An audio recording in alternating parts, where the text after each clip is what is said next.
My dad's story is pretty amazing.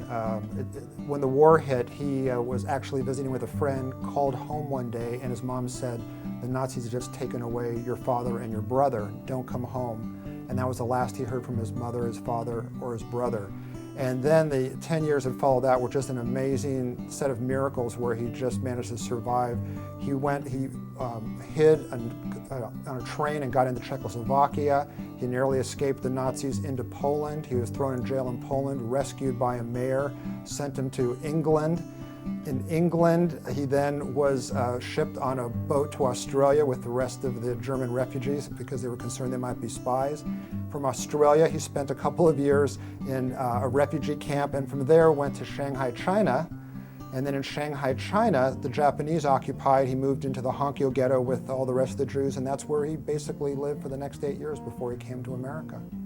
My dad met my mom in Shanghai, and they fell in love, and she came to America a year before he did. He came to San Francisco, where she was living, in 1948. And really with nothing, started an entire new life here with unbelievable passion and optimism and energy, and opened 5 stores and supported his family and was such a loving, generous part of the community. My dad lived independently until he was, I think, 90 actually, or 89. And it was very important for him to keep his own apartment. He was really happy living by himself, but it got to the point where he could no longer take care of himself, and we needed additional help, which was something way beyond the means that we could afford on an ongoing basis or that he had. Jewish Family and Children's Services stepped in and really saved him and saved us, because he would have never survived in an institutional setting. He would have been miserable. Sorry, this has been the greatest thing that ever happened to us, because my dad, who gave to other people his entire life, we really wanted him to live out the rest of his life on his terms, and this enabled that to happen. And I feel like the caregiver who he has is so superb.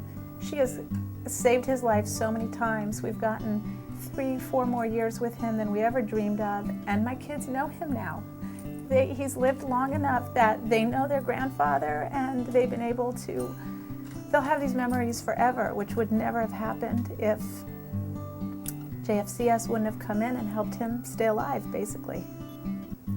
But what really strikes me about my father and the situation of all the other Holocaust survivors is these are people that lost their entire families. They spent their entire lives trying to build up a family, and to get to the end of your life and not be able to spend the rest of your life with your family in the comfort in a home. I mean, home is everything. That to me is really one of the most beautiful things that Jewish Family and Children's Services does, is it makes sure that once he's built his family and home again, he can enjoy it through the rest of his life and not lose it again.